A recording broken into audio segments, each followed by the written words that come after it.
Hello first year students, welcome to the next class of textile fibre. ये अभी आपकी 2 textile fibre के lecture हो चुके हैं, ठीक है।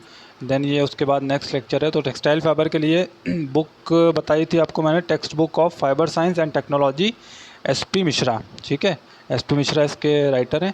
ये हम लोग सिलेबस और कुछ कैरेक्टरिस्टिक्स, प्रॉपर्टीज़, इसेंशियल और डिज़ायरेबल प्रॉपर्टीज़ आपकी पढ़ चुके थे। नेक्स्ट जो हमें टॉपिक पढ़ना है, that is importance and usefulness of this properties for textile use. अभी तक आपने क्या पढ़ा कि जो टेक्सटाइल फाइबर है उसकी इसेंशियल प्रॉपर्टीज़ और डिज़ायरेबल प्रॉपर्टीज़। इसेंशियल प्रॉपर्टीज़ मतलब लेंथ, आपकी स्ट्रेंथ हो गई, कोहेसिवनेस हो गई, ठीक है। नेक्स्ट आपका डिज़ायरेबल प्रॉपर्टीज़ में लस्टर हो गया, कमर्शियल अवेलेबिलिटी हो गया, ड्यूरेबिलिटी हो गया, आपका पोरोसिटी हो गया। क्लियर है।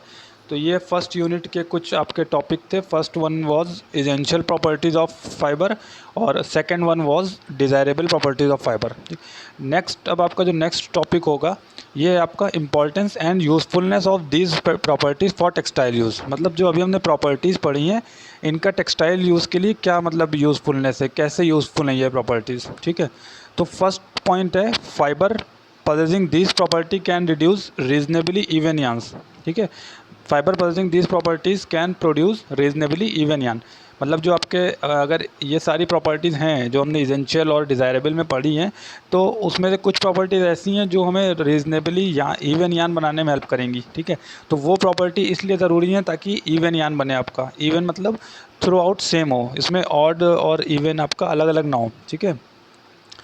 थिन प्लेसेस, थिक प्लेसेस ना हो, आपकी ओवरऑल सब जगह यूनिफॉर्म हो, इवन हो। तो ये प्रॉपर्टीज़ का एक सबसे बड़ा यूज़फुलनेस है कि हमको इन प्रॉपर्टीज़, अगर ये प्रॉपर्टीज़ हैं टेक्सटाइल फाइबर में, तो आपकी जैसे आपकी आपकी यूनिफॉर्मिटी एक प्रॉपर्टी थी फाइबर में, अगर ये प्रॉपर्टी है फाइबर में यूनिफॉर्मिटी, तो आपका यान इवन बनेगा, ठीक है। तो एक आपका ये यूज़फुलनेस हो गया फाइबर प्रॉपर्टीज़ का कि हमारा यान इवन बनता है, ठीक। सेकेंड आपका पॉइंट है, yarn produce are strong enough to bear the tension during weaving. अब सेकेंड पॉइंट क्या है, अगर ये प्रॉपर्टीज़ हैं उसमें स्ट्रेंथ है, एब्रेशन रेजिस्टेंस उसका कम है, ठीक है, और इस तरह की जो प्रॉपर्टीज़ हमने पढ़ी स्टार्टिंग में, अगर वो प्रॉपर्टीज़ है तो उनका यूज़फुलनेस सेकेंड पॉइंट में ये होगा कि जो यान बनेगा तो वो हमारा ज़्यादा से ज़्यादा टेंशन्स को बियर कर सकता है। टेंशन्स मतलब होता है जो खिंचाव होगा, ठीक है। तो जो वीविंग के टाइम खिंचाव होता है, जब यान बनता है तो वीविंग में जाता है। वीविंग में अलग अलग मशीनों में उसको लगना होता है, तो वहाँ पे ब्रेकेज हो सकता है। अगर ब्रेकेज होगा तो मशीन रुकेगी, मशीन स्टॉप होगी, ठीक है, स्टॉप मशीन हो जाएगी, ठीक है। तो वहाँ पे प्रोडक्शन लॉस होगा आपका कुछ उस पर्टिकुलर टाइम के लिए, जब तक आप उसको, तो हमारा यान हमें स्ट्रॉन्ग रखना है। तो सेकंड पॉइंट आपका यही हो गया कि यान प्रोड्यूस आर स्ट्रॉन्ग इनफ। अगर ये प्रॉपर्टीज़ हैं टेक्सटाइल फाइबर में किसी में, तो जो उन फाइबर्स से हमारा यान बनेगा उसमें क्या होगा, जो यान बनेगा उसमें अच्छी स्ट्रेंथ होगी टेंशन्स को बियर करने की, ठीक है।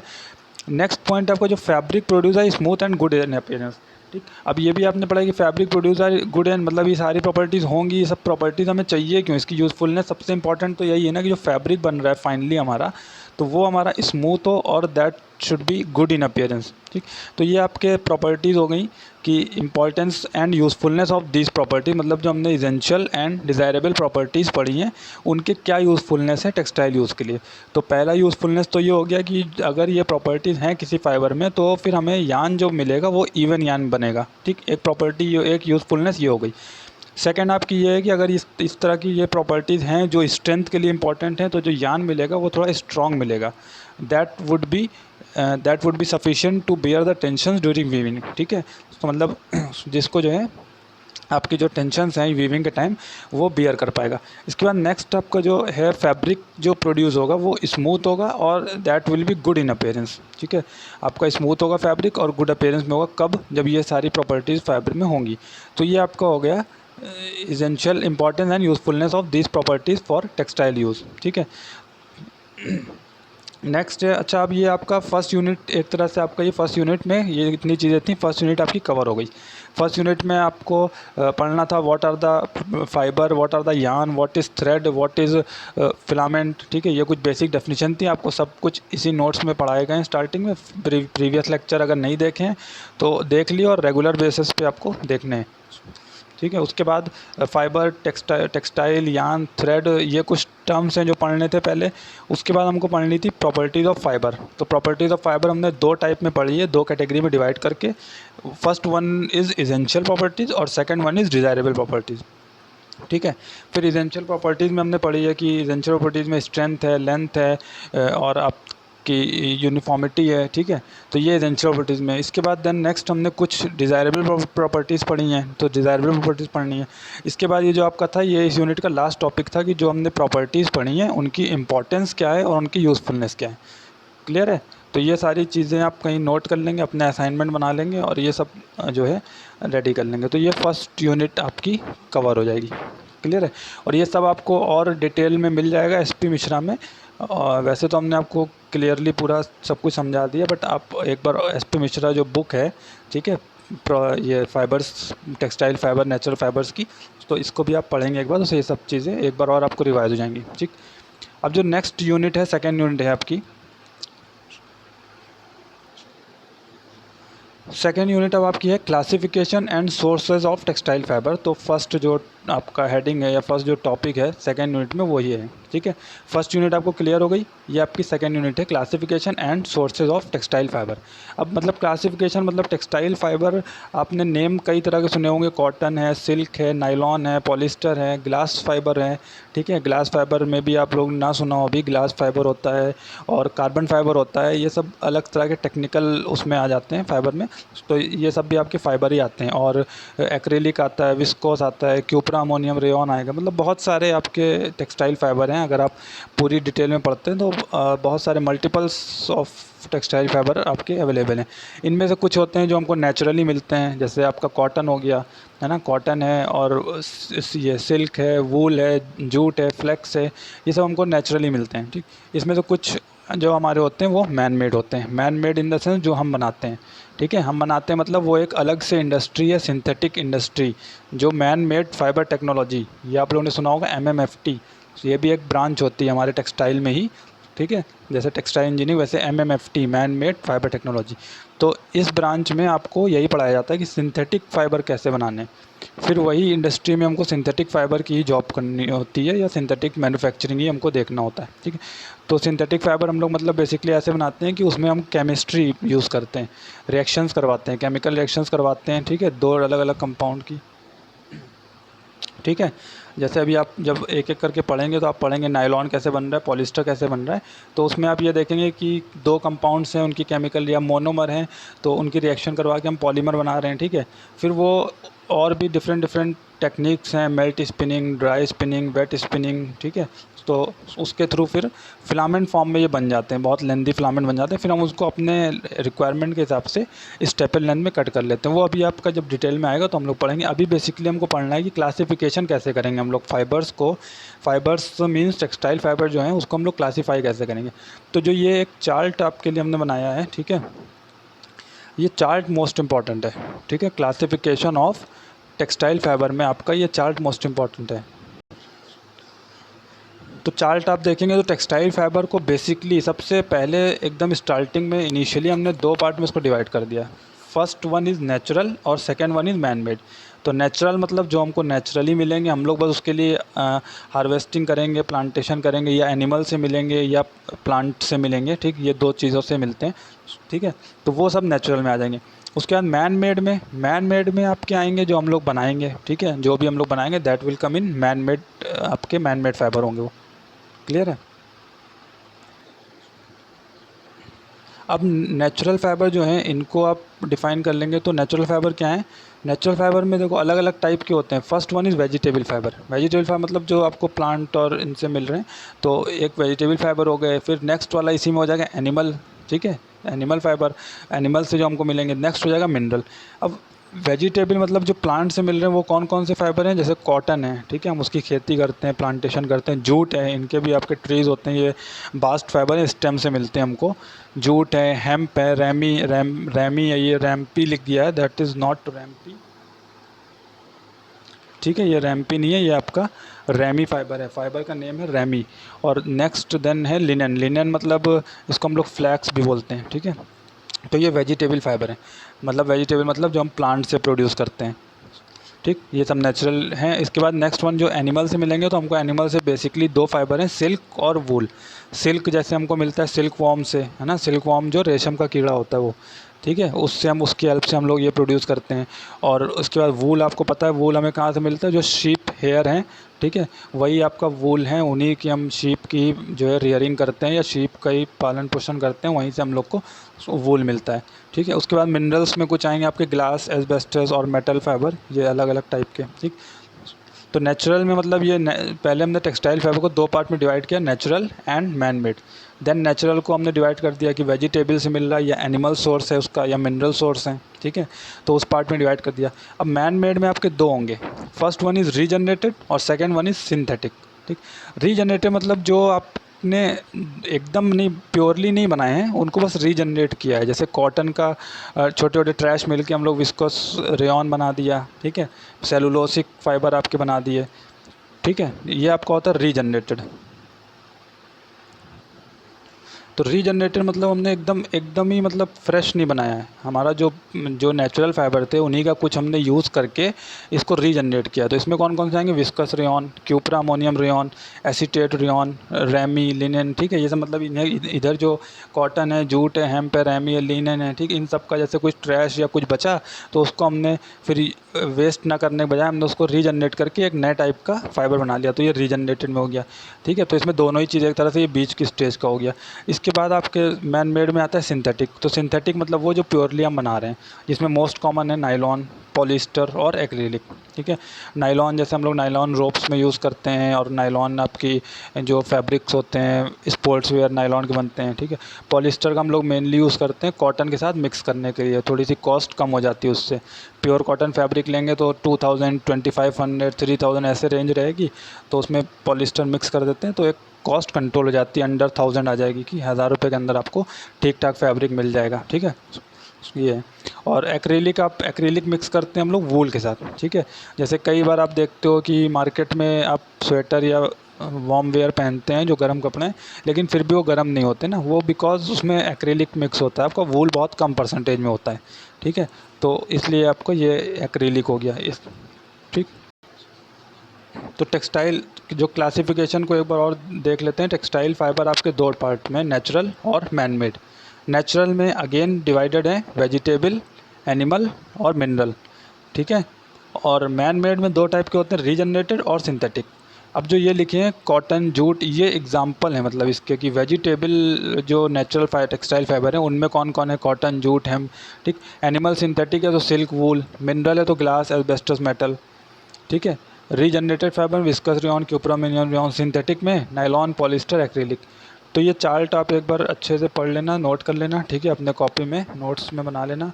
बाकी इसकी पीडीएफ भी हम भेज देंगे आपको। तो ये हो गया आपका क्लासिफिकेशन, बेसिकली क्लासिफिकेशन हो गया आपका ऊपर ऊपर से ये क्लासिफिकेशन हो गया। अभी हम इसको इन्हीं सब चीज़ों को हम लोग को फाइबर्स को वन बाय वन डिटेल में पढ़ना होगा। अभी जस्ट ये आपका ओवरऑल क्लासिफिकेशन हो गया, कैसे हमने फाइबर को इस तरह से डिवाइड किया हुआ है, ठीक है। अब इसके बाद नेक्स्ट टॉपिक आपका हमको जो पढ़ना है फर्स्ट, वो पढ़ना है नेचुरल फाइबर, ठीक। नेचुरल फाइबर्स आपने देख लिए कौन कौन से हैं, कॉटन भी नेचुरल है, वूल भी नेचुरल है, लेकिन नेचुरल फाइबर में अलग अलग तरह के फाइबर होते हैं। कुछ होते हैं जो प्लांट से मिलेंगे, कुछ होंगे जो एनिमल से मिलेंगे, और कुछ होंगे मिनरल्स के, ठीक है। तो मोस्टली अभी जो फर्स्ट टॉपिक है वो हमारा प्लांट से। अब प्लांट में जो मोस्ट इंपॉर्टेंट है आपका, उसको हम लोग कॉटन पढ़ेंगे, ठीक है।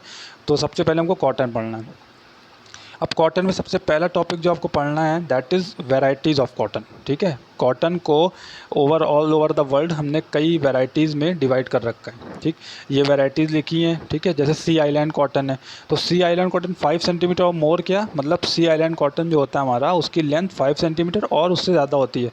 और ये जिस सीक्वेंस में लिखे हैं मतलब जो सबसे ऊपर है वो सबसे अच्छा कॉटन है, क्योंकि उसकी लेंथ जो है अच्छी है। इसके बाद इजिप्शियन कॉटन है। इजिप्शियन कॉटन की जो लेंथ होती है, स्टेपल लेंथ, आपने स्टार्टिंग में प्रॉपर्टी में सब में पढ़ा है आपने, उसकी फाइबर की जो लेंथ है वो अच्छी होनी चाहिए। Fibre should be long enough to produce yarn, है ना। तो जितने लॉन्ग फाइबर होते हैं उतनी स्पिनिंग जो होती है वो अच्छी हो जाती है, बेटर हो जाती है। क्योंकि हम ये कई बार आपको बता चुके हैं, we don't want short fibres. Short fibres आपके विलन है स्पिनिंग इंडस्ट्री के लिए, ठीक है। तो ब्राज़ीलियन कॉटन है जिसकी आपकी लेंथ 3 सेंटीमीटर टू 4 सेंटीमीटर हो। अमेरिकन कॉटन है जिसकी लेंथ 2.5 से 3 5.5 सेंटीमीटर हो। इसके बाद आपका है इंडियन कॉटन है, जिसकी लेंथ 2 सेंटीमीटर से 3 सेंटीमीटर होती है, क्लियर है। देन नेक्स्ट है आपका चाइना कॉटन 1.5 सेंटीमीटर से 2 सेंटीमीटर, ठीक। अब देखो जो एशिया के कॉटन होते हैं, मतलब इंडियन और चाइना, ये थोड़ा सा इनकी स्टेपल लेंथ कम होती है, तो जो और ऊपर के फाइबर्स हैं वो हम लोग यूज़ करते हैं। तो ये अलग अलग वैरायटीज़ हो गई, ठीक है। और अब आप विद इन इंडिया अगर वैरायटी देखेंगे तो विद इन इंडिया आप चेक करोगे तो उसमें अलग अलग तरह कॉटन आएंगे। जैसे महाराष्ट्र स्टेट में अलग कॉटन ग्रो हो रही है, ठीक है, पंजाब स्टेट में अलग ग्रो हो रही है, तो एक उस तरह से भी वैरायटी होती है। और ये आपको ओवरऑल वर्ल्ड बता दी हमने, ठीक। ये आपकी वैरायटीज़ ऑफ कॉटन हो गई। अब जो नेक्स्ट पार्ट है आपका, that is harvesting of cotton. Harvesting of cotton मतलब क्या, जैसे जो मतलब कॉटन के जो फूल होंगे उसको हमको खेती होगी या जो क्रॉप होगा वो कब कट करनी है ना।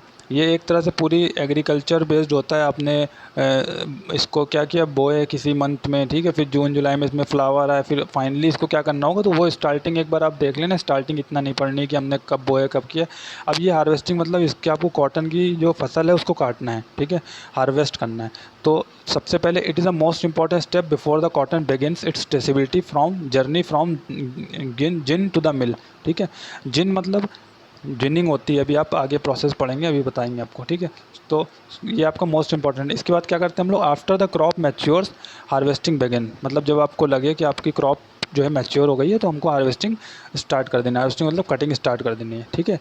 हार्वेस्टिंग बहुत जल्दी भी नहीं करनी चाहिए और बहुत बाद में भी नहीं करनी। जल्दी तो आपको पता है कि फाइबर इमैच्योर रहेंगे, ठीक है, और बाद में इसलिए नहीं करनी चाहिए कि ज़्यादा मैच्योर हो जाते हैं तो फाइबर यील्ड थोड़ी सी कम हो जाती है। तो harvesting too soon can disrupt maturation negatively affecting the fibre quality, ठीक है। फाइबर क्वालिटी आपकी मैचुरेट नहीं होंगे तो फाइबर क्वालिटी कम होगी ना, उनमें स्ट्रेंथ कम होगी, ठीक।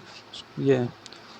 Pickers remove the seed cotton from the balls but leave the birds dried locus behind, ठीक। मतलब पिकर्स मतलब जो मशीन्स होती हैं उनको बोल रहे हैं।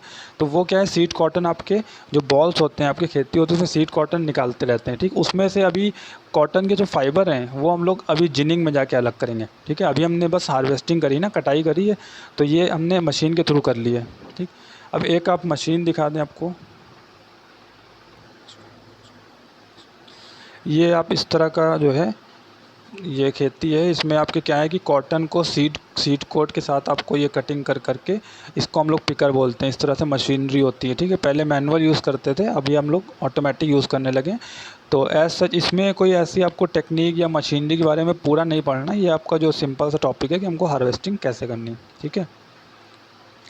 अब जो नेक्स्ट प्रोसेस है दैट इज़, अब अभी देखो आपने स्पिनिंग प्रोसेस पढ़ा ना, व्हाट इज़ स्पिनिंग। स्पिनिंग मतलब फाइबर से यान बनाना, लेकिन स्पिनिंग शुरू होती है जब फाइबर की बेल आ गई है। बेल मतलब होता है एक जो बंडल, कॉटन का बंडल आ गया है, ठीक है।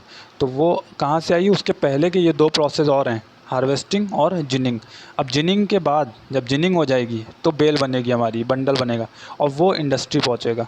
अब वो इंडस्ट्री पहुँच जाएगा तब उसके बाद से फिर स्पिनिंग का प्रोसेस आप वहाँ पढ़ते हैं, ठीक है। तो ये जिनिंग में क्या होता है, जिनिंग मतलब from the field seed cotton move to nearby gins, मतलब फील्ड से आपने जो जिनिंग प्लांट होगा वहाँ से आपने करी, वहाँ पे क्या होगा, वहाँ पे फाइबर और सीड को हमें अलग अलग करना है। मतलब एक तरह से सीड कोट जो होती है उसके अंदर होते हैं कॉटन के रेशे फाइबर, तो सीड वहाँ से हम लोग सीड कोट ही पिक कर लाते हैं फील्ड से। अब यहाँ पे हमको सीड कोट और उसके अंदर जो फाइबर है उन दोनों को अलग करना है, तो इस प्रोसेस को जिनिंग बोलते हैं। और लिंट मतलब हम लोग बोलते हैं सेपरेशन ऑफ लिंट, लिखा है इसमें, जो लिंट मतलब लॉन्ग फाइबर, जो हमारा मेन फाइबर है, यूज़फुल फाइबर, ठीक है। तो from the field seed cotton moves to nearby gins, gins मतलब जो जिनिंग इंडस्ट्री है, जिनिंग सिस्टम है। तो क्या करना है वहाँ पे, for separation of lint and seed, ठीक। Cotton first goes through dryers to reduce moisture content. सबसे पहले वहाँ पे जो मशीनरी होगी वहाँ पे हम लोग कॉटन को थोड़ा सा मॉइस्चर कम करेंगे, उसको थोड़ा ड्रायर से, ठीक। एंड देन सिंपली क्लीन करेंगे और जो फॉरेन इम्प्योरिटीज़ है उसको ट्राई करेंगे, उसको रिमूव करने की कोशिश करेंगे, ठीक है। अब इतना होने के बाद आपको हम ginning, cotton is then air convert to gin stand, gin stand में चले जाएंगे जहाँ पे जो सर्कुलर सॉ होगा। सॉ मतलब होता है आपका आप कह सकते हो जो टूथ टाइप के होते हैं, ठीक है, जो आपके गियरिंग सिस्टम टाइप का होता है। वो क्या करेगा, लिंट को आपके पिक कर लेगा, लिंट को पिक करेगा, सीड कोट को नहीं पिक करेगा, ठीक है। तो इससे क्या होगा, लिंट पिक हो के अलग होता जाएगा और सीड कोट आपका ऊपर नहीं आ पाएगा, सीड कोट गिर जाएगा, ठीक है। Lint is remove from saw teeth by air blast और रोटेटिंग ब्रश। जब लिंट आप सीट कोस्ट, आपने कोई गियर नहीं देखा होगा, अभी रुको एक मिनट देखते हैं। देखो गियर आपका कैसा होता है, टीथ या 100 टीथ किस टाइप के होते हैं, एक जैसे रोलर टाइप का है, उसमें जैसे आप साइकिल की चेन में देखते हो, चेन को उतार दो जो वो होता है वो एक पुलिंग टाइप का। आप सोचो वो अगर आपका रोटेट हो रहा है तो वो क्या होगा, फाइबर को ले लेके रोटेट होगा, ठीक है। और जो सीट कोट होंगे वो नहीं रोटेट होंगे, ठीक। तो ये होता है। तो lint is removed from 100 teeth. अब उसमें सपोज लिंट लग गया, लिंट मतलब समझ में आ गया, लिंट का सिंपली मीन यूज़फुल फाइबर्स, हमें वही अलग करने हैं। लिंट का मीनिंग लॉन्ग फाइबर होता है, मतलब यूज़फुल फाइबर कह सकते हैं, ठीक है। ये उसके बाद आपने उसमें से 100 टूथ में से लिंट अलग कर लिया और अप्रॉक्सीमेटली 500 पाउंड की बेल बना दी। बेल मतलब हम लोग कॉटन को खूब कॉम्प्रेस कर देते हैं। कॉम्प्रेस मतलब कोई भी चीज़ ट्रांसपोर्ट करनी है ना, तो अगर खुली खुली कॉटन ट्रांसपोर्ट करेंगे तो उसका वेट बहुत ज़्यादा होगा, ठीक है। तो हम लोग एकदम, और स्पेस बहुत ज़्यादा लेगी। वेट तो चलिए आप एक स्टैंडर्ड फिक्स कर देंगे उतना ही रहेगा, लेकिन स्पेस बहुत ज़्यादा लेगी। तो उसको हम लोग क्या करते हैं, बहुत कॉम्प्रेस कर देते हैं, बहुत छोटा कर देते हैं, बहुत दबा दबा के उसको एकदम एडजस्ट कर देते हैं, कंजस्ट, ठीक है। तो वो अप्रॉक्सीमेटली 500 पाउंड की होती है, 500 पाउंड की, ठीक। इन्हीं को हम लोग बोलते हैं बेल्स, ठीक है। इसके बाद क्या होगा, जब आपकी ये बेल बन गई है तो कॉटन को आप जहाँ भी स्पिनिंग मिल है, ठीक है, वहाँ आप यूज़ कर देंगे यूज़ करने के लिए। अब यहाँ पे देखो राइट में आपको डायग्राम में पिक्चर में दिख रही है 1 2 3 4 12, ठीक है, इस तरह से बेल दिख रही है। तो ये आपकी बेल्स हैं। मतलब ये क्या है, इसको आप जब एक बेल उठाएंगे तो वो एकदम छोटे से एरिया में आएगी, लेकिन जब उसको सही से आप ओपन करोगे ना तो वो पूरा एक रूम में भी फिल हो सकती है। इतना इसको हम लोग कॉम्प्रेस करते हैं, ठीक है। तो जो जिनिंग मशीन होती है वो 12 बेल्स पर आवर बनाती है। इस तरह से बेल्स बनती जाएंगी पैक हो के 500 पाउंड की। तो जो जिनिंग मशीन होगी वो 12 बेल बनाएगी 1 घंटे में, ठीक है। और जो एडवांस अगर होगी तो वो 60 बना देगी। क्लियर है। बेल देख लो राइट साइड में किस तरह से होंगी, इस तरह कॉम्प्रेस फॉर्म में, कॉटन मतलब खूब कॉम्प्रेस करके उसको पैक करके एकदम टाइटली पैक कर देंगे एक तरह से, ठीक। इसलिए कि ट्रांसपोर्टेशन इजी हो। ऐसे अगर टाइटली पैक नहीं करेंगे तो जो ट्रक्स हैं या जो ट्रांसपोर्टेशन सिस्टम है उसमें हो सकता है 2 ही बेल आएँ, है ना। लेकिन हम लोग इसको कॉम्प्रेस कर देते हैं और एक बेल का वेट होता है 500 पाउंड के लमसम, ठीक है। ये तो ये आपका जिनिंग हो गया। क्लियर है।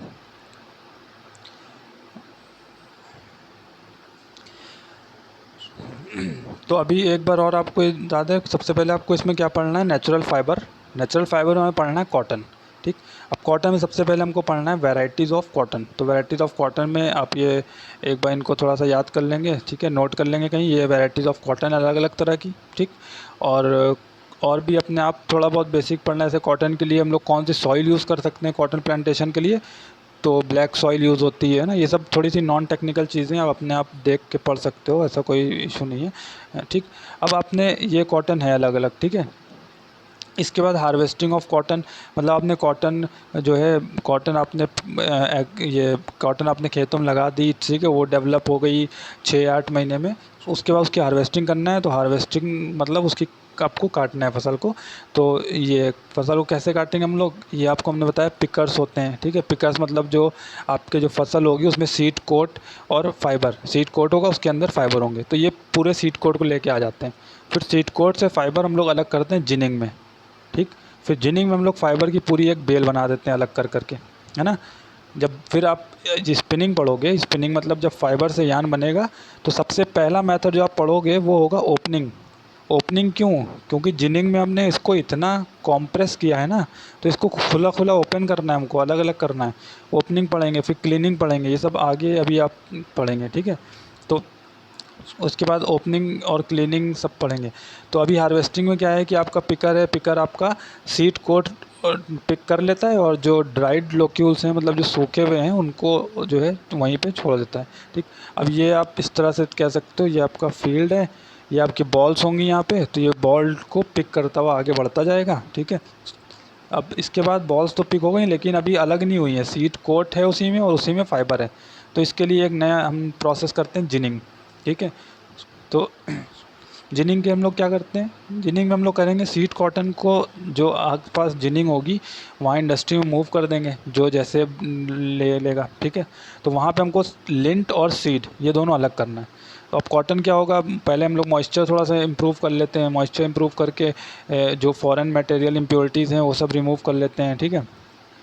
Then cotton is then air conveyed. Air conveyed का मतलब ये होता है कि हम लोग क्या करते हैं, हम इंडस्ट्रीज़ में न्यूमेटिक कंट्रोल बोलते हैं इसको, ठीक है। एयर कंट्रोल मतलब एयर आप एक एंड से पास करते हैं, उस वही आपके कॉटन को मूव कराएगी, ठीक है, उस कॉटन को दूसरी तरफ चलाएगी। तो ये ऑटोमेटिक मशीन्स में हो जाएगा, मतलब किसी को इधर से उधर करना नहीं पड़ेगा, ठीक।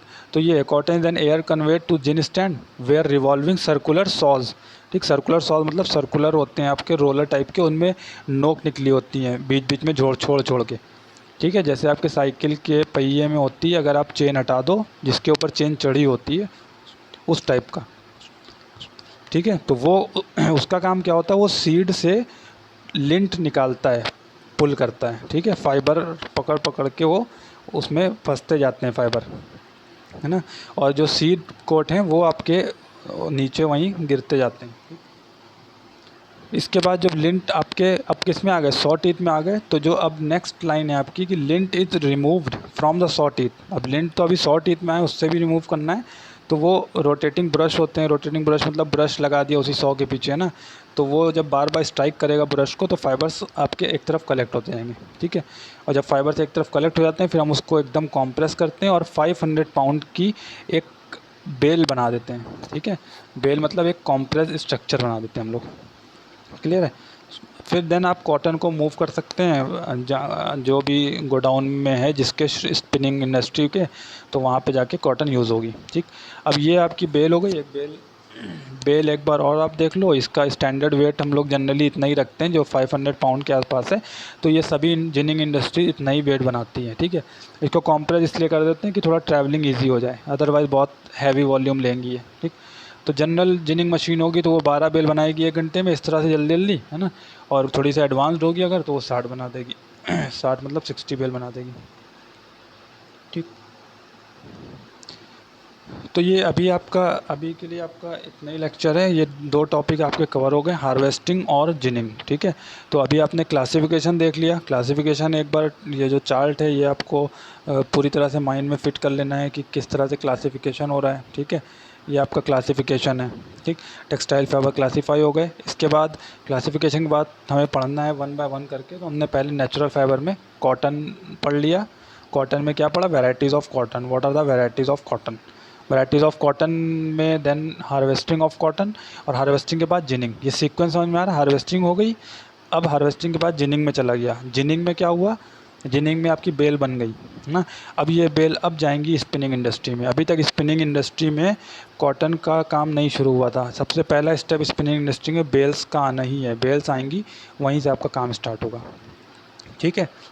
तो ये अलग अलग इंडस्ट्री हैं। ये जिनिंग इंडस्ट्री है, ये मतलब इतना टेक्सटाइल, ये मतलब बहुत टेक्निकल नहीं है। तो जो टेक्सटाइल इंजीनियरिंग वाले हैं या टेक्सटाइल के जो भी टेक्नोलॉजी वाले हैं, वो सब हम लोग स्पिनिंग, वीविंग, प्रोसेसिंग में ही हम लोग का फील्ड प्रोसेसिंग में ही रहेगी आप लोगों की, है ना। आप लोग को वहीं पे वर्किंग करना होगा। तो ये है, तो आप लोग को स्टार्टिंग करना होगा बेल के आगे से प्रोसेस करना है, यार्न बनाना है या फैब्रिक बनाना है, ठीक है। ये चलो, ये आज के लिए इतना ही है। नेक्स्ट लेक्चर में मिलते हैं। Okay, thank you, bye bye.